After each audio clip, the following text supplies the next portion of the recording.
Welcome, everybody. This is week 10. This is day 2. So everything closed last night. Third quarter is officially done. No more assignments will be taken. And so teachers will be working on getting your grades done before this Friday. And then we have spring break and we're into fourth quarter. All right. So as a little bit of a filler, I have a quick lesson for us. We're going to look at budgeting, and it'll be your first grade that goes into fourth quarter, but we're literally going to do it together. Okay. We're literally going to do it together. So we're going to open up Canvas and we're going to go to week 10. All right. So go ahead and open up Canvas. Go to week 10 for me, please.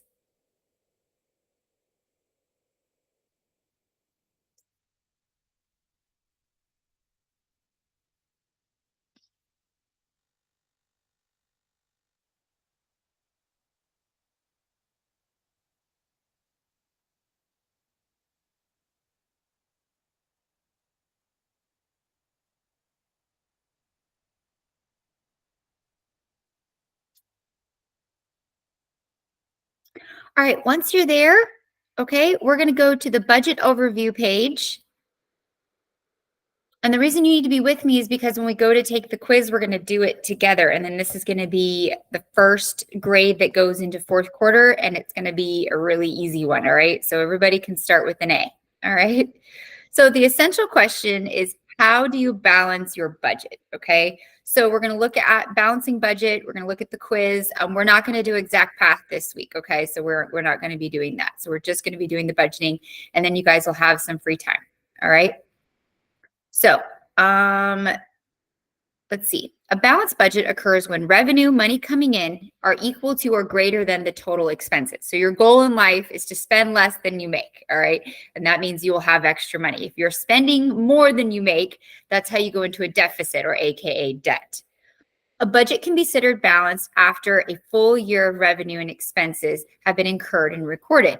A negative balance in your budget means that your income must be increased to cover your expenses.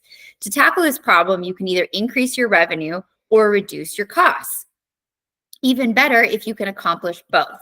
So if you, as you start to pay bills and get jobs and things like that, if you find that you at the end of the month you have no money left, or before your next paycheck you have no money left, that means you got to find a way to do one or the other or both. Spend less, make more, or essentially or ideally do both. Find ways to save money so that you're not running out of money, but also find ways to make extra money. So maybe working a few extra hours, picking up a side job, some way to bring in more income to cover those expenses. Because sometimes you can't cut costs. You can't cut the electric bill or the water bill, or, some things are what they are.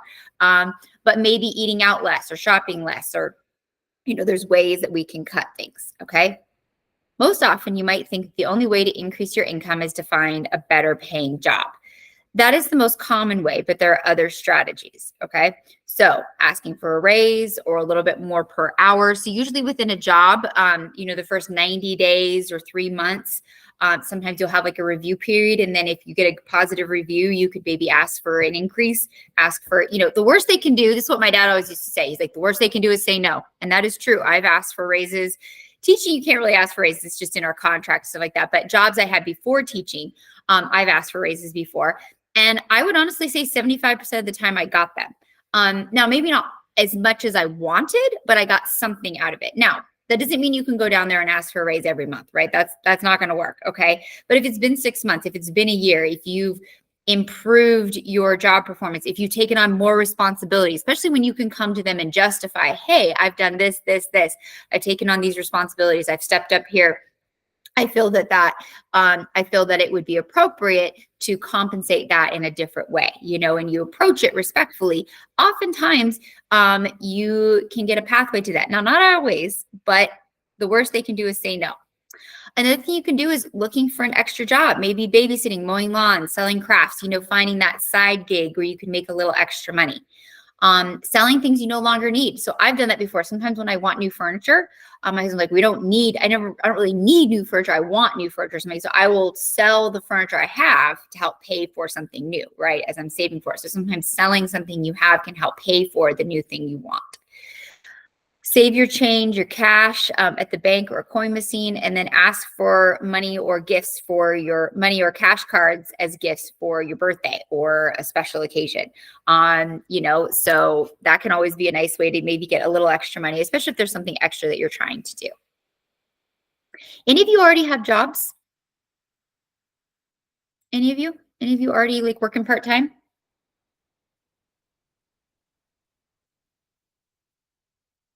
No? So I started working in middle school. Any of you babysitting? That counts. I started babysitting when I was in middle school. And then when I was a junior in high school. Okay, that counts. I know sometimes it can be inconsistent or this and that, but still, it's a skill you have that you're going out and making money doing, and stuff like that. That's a great thing. And let me tell you, people are always looking for good babysitters. I am one of them. Like they're actually hard to find, and stuff because they need to be dependable, reliable. Okay. When it comes to expenses, some expenses are more manageable to decrease than others. Expenses that are the same every month, such as your rent, your payment, insurance. So fixed expenses, there's nothing you can do. Your power bill, water bill, some of those things you can't just decide not to pay it, have it. Other expenses, utilities. So if you do want to get your water bill, maybe less water, making sure you turn it back. So there are ways to maybe reduce. You can't get rid of them. Groceries, shopping, eating out, variable expenses to go purchase. Those are definitely. Then that's where when you have to control it or revisit budget that you can make cuts or changes. Some ways to save money on expenses, prices for discounts, coupons, things like that. Hate going to Walmart. I hate going to Walmart. Go to Walmart? Yes. Why? So much cheaper. So much. Every time I go into Walmart, I'm like, I'm here to save money. I don't love the experience of shopping at Walmart, but it is so much cheaper for the same groceries. If I was to go to Albertsons or Smith's, Winco is a really good one too. Winco is a really, any of you have like good places that you go that are cheap? Maybe they're not your favorite to shop at, but a deal's a deal. And if I can save $1 on crackers or $1 on ranch, that adds up. I compared identical shopping list at Albertsons and then I went to Walmart. For the exact same items, not even joking, exact same items, $20 cheaper per week shopping at Walmart, just for basics, like for the basics, like, sandwich stuff, breakfast stuff, dinner stuff, $20 difference. Now that doesn't maybe seem like much, but over 4 weeks, that's $80, that adds up. And stuff. So it really does matter. Sometimes the small things can make a big impact. Avoid impulse buying. That's something I have to work on, which means accepting things you don't need and didn't plan. Use less water, electricity, gas, lower your bills.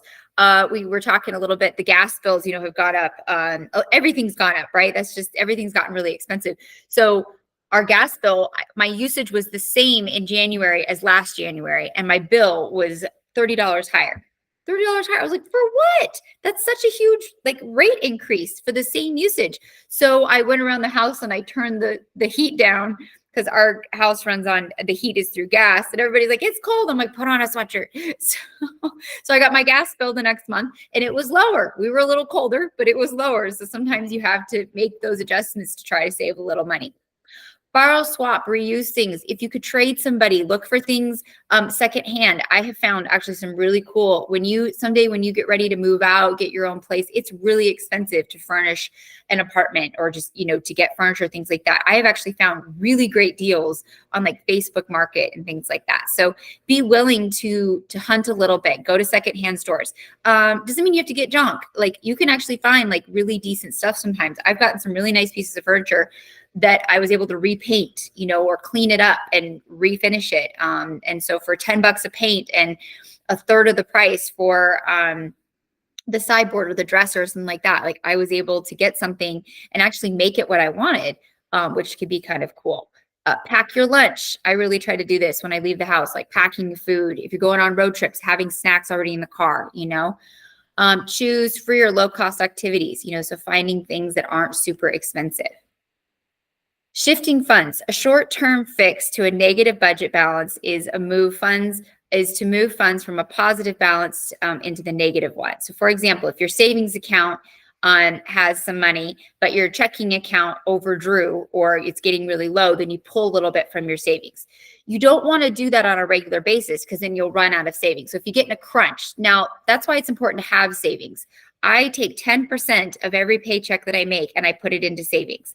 And let me tell you, I'm so glad I do that, because when something goes wrong, like you need new tires or something breaks or something like that, that money is often not built into your monthly budget. You don't have just $800 sitting around for new tires.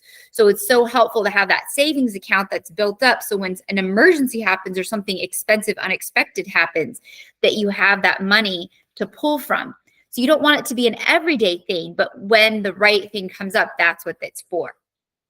So negotiating bills, sometimes it can be tough paying bills, especially for services you rely on, like your phone, internet, and cable. But there's good news. You can negotiate a lower bill with some of your service providers. Before you call your service provider, research the competition. So I have done this before if you have cable, if you ever do this like with Cox or with like DirecTV or some of those, you can't really negotiate the streaming services, but I've been able to negotiate. We finally got rid of it because they wouldn't negotiate with me, but I was able to negotiate several times with DirecTV to get my bill lowered by comparing costs for the same thing through other companies and stuff. So sometimes if you really want to keep a service, find somebody that has a better deal, and that can help. Same with like car insurance. When you call customer service, be polite, be respectful. Sometimes you win, sometimes you lose. Sometimes you'll get what you want, sometimes you won't. At the end of the day, they're doing their best. They have limitations on what they can do. So getting mad at them or being rude to them doesn't always help. If you really feel like maybe there's more you could push, ask for a supervisor, because they might have the authority to make more compromises than the person that you're talking to on the phone. Being persistent, if you don't like the answer you get, be willing to call back. Say, I'm trying, and be willing, if they don't work with you, to cancel the service if you can. Look for promotional offers. Sometimes they'll have like promotions or things like that. Okay, so let's watch this quick video and then we're going to do the quiz together and we'll be done. In this video, we're going to play a game that I like to call, What is the Better Deal? So let's look at an example. Let's say there's a 16-ounce bottle of shampoo that costs $4. And let's say there's another bottle of that shampoo right next to it on the store shelf. It's the same brand, same shampoo, just a different size. It's 35 ounces and it costs $7. Pause this video and think about which is the better deal. So there's several ways of approaching this. You might see that, wow, 35 ounces is more than double 16 ounces, and the price isn't more than double $4. So this is probably the better deal. But just in case it doesn't jump out at you that way, you could think about something known as unit pricing or unit costs. And the way we could do that is we could take the price. Let's say in this top example, the bottle costs $4. And then we'll divide it by the number of ounces we have. Divided by 16 ounces, you might recognize that this is going to be 25 cents an ounce. You might be able to do that math in your head, or you could punch that into a calculator. 25 cents per ounce. The other situation right over here, if we took 35, or we took $7, I should say, $7 divided by 35 ounces, if you do the math there, that is going to be 20 cents. 20 cents per ounce. And so here you're able to make an apples to apples comparison. You know where you're paying more or less per ounce. And we can see that our initial intuition, our initial gut was right, that the larger bottle here is indeed cheaper. And that's why you see sometimes people like to buy the larger sizes. Sometimes they'll buy in bulk because it's often the case that the larger sizes, you get it cheaper per unit, per ounce, per use, per square foot, whatever we're talking about. Now, it is good to verify. I have sometimes been in a store where the bulk pricing actually is not cheaper than the less bulk pricing. So always try to do the math. Maybe you walk around with a calculator, or it turns out in many stores, they do the unit pricing for you. So this is an example of a price or something that you might see for the price at a store. And this looks like it's some kind of, I don't know, toilet paper or something. It says 6 rolls of Ultra, Comfort, Care, something or another. And the price here is $8.49, but they give us the unit pricing. It's right over here. They're saying $5.02 per square foot.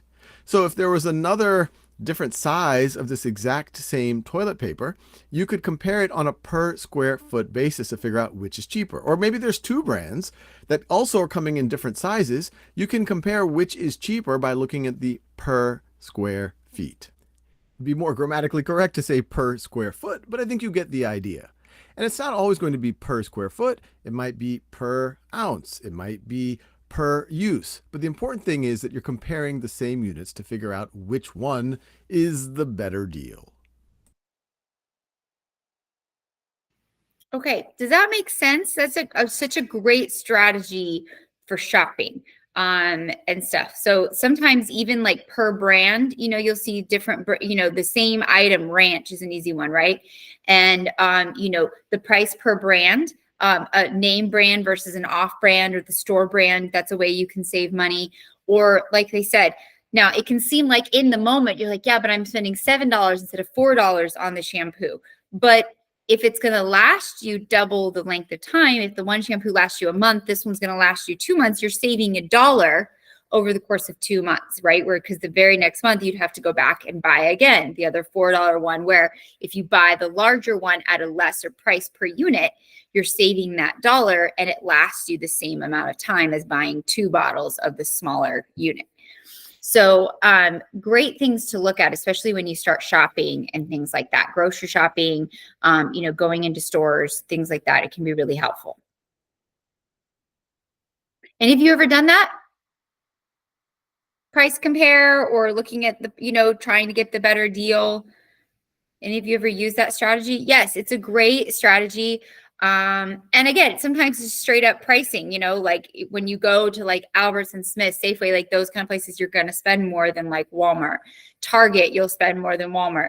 Winco is a good deal. So, so sometimes also just where you shop. Now, it doesn't mean there aren't expensive items within there. Even in Walmart, like there can be expensive items. And so looking for, again, maybe the off brand or something like that can save you money. And sometimes though, I get it. Sometimes I'm that way with the ranch. I have to have the Hidden Valley. I don't like the name. I don't like the off brands. They don't taste the same. So sometimes I have to pay more because it's just, the taste is important. But when possible, right, getting the off brand can be another strategy that's really helpful. Okay. Let's take this quiz together. All right. We're going to take this quiz together. All right. So I'm going to preview because since I'm the teacher, it's not going to let me like take it and stuff, but I will go through let's see if it'll let me do it in student view. I haven't tried this before. This will either work great or this will be a flop.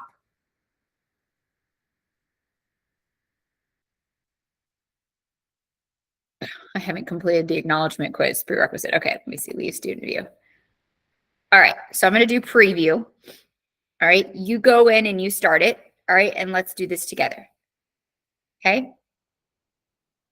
There are 2 boxes of trash bags for sale at the grocery store. The price of, is this what you guys are seeing? Are you guys seeing the same question?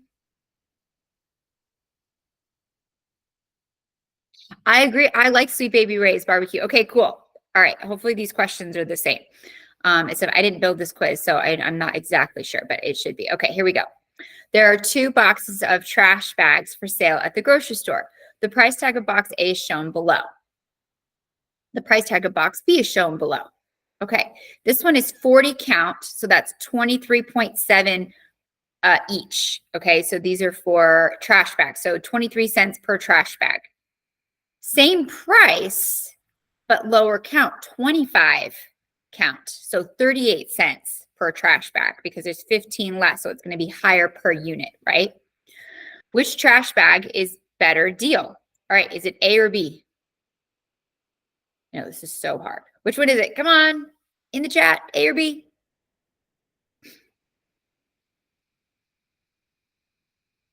Which one is the better price per unit? A, right? So A is the better price per unit because A has 40 count at 23 cents.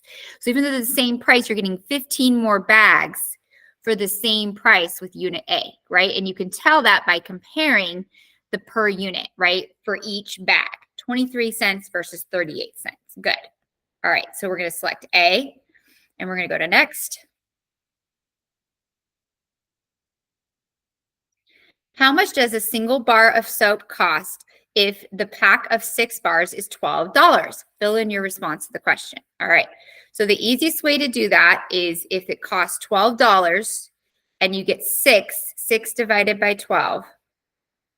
No, sorry, 12 divided by 6 is $2 per unit, right? $2 for each bar of soaps. So 2 times 6 is 12. So it's going to be $2. So how much does a single? So it's going to be $2 per unit, per bar of soap. That makes sense how we did that? All right, get that in. Let's go to next. Okay, question number 3. Here is the price tag for an item at the grocery store. Okay, so this is Parasil, Proxim Plus, Oxy, some kind of like cleaning thing or something, okay? So it's $16.99, and it's saying based on the amount per use, so how much you would use per use to clean something or do something, some kind of Plus Oxy. So I don't know if it's like a cleaning product or maybe a detergent or something like that, okay? It's saying it's 34 cents per use, okay? So 34 cents per use, so it's $16.99, and they usually have like a quantity they want you to use of that product, right, to get the full effect of it. So saying if you use that prescribed quantity, it's going to be 34 cents per use, okay? What is the price per unit, or what is the per unit price of this item? Select one of your responses. So is it 34 cents per use, $16.99, or 100 FL? Which is it? In the chat. Which is the per unit price? Is it 34 cents, $16.99, or 100 FL? Yes, it's 34 cents. Good. So per use, which in that case, they're saying a use is a unit, right? A use is the quantity, okay? So some of these terms kind of become, a little interchangeable, but you start to get the drift. Again, and this helps with shopping, and again, that can really save money. All right, so we're going to pick 34 cents. Next. Okay, last question. Select one of the answers to your response. Why is it important to pay attention to the price or to the per unit pricing when grocery shopping? It's not really important. It's just another piece of information. It allows you to compare prices across different sizes and brands. It can help you plan out your shopping list. So which of these is it not important? Is it important to compare sizes and brands, or it helps plan out your shopping list? So which is it? Is it A, B, or C? 1, 2, or 3?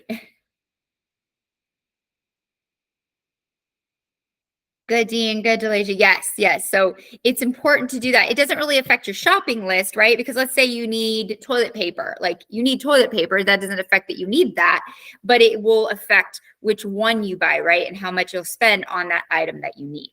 Okay, very good. Okay, so submit.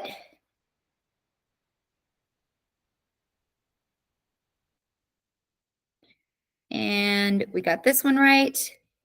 This one, why is that one incorrect? What did they want me to put? Okay, let me go into grades.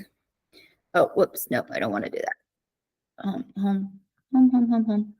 Okay, if it counted number 3 wrong, then I'll go in and I'll give you credit for it because it's $2 per unit. If it's $12 for the soap, 6 bars of soap, that's $2. So I don't know if it's being finicky, like how it wants it put in or something like that. Okay, so get it submitted. I'm going to go in right now, and I will override the grade if it didn't give you credit for that one.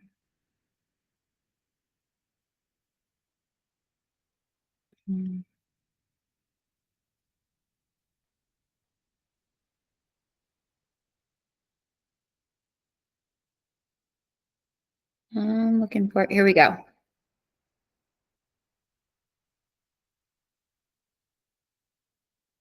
Okay, only showing 2 of you did it. Where is everybody? And let me refresh the page maybe.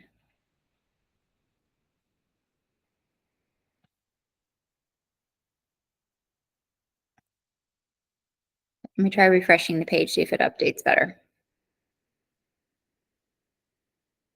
Okay, here we go. All right. I'm overwriting.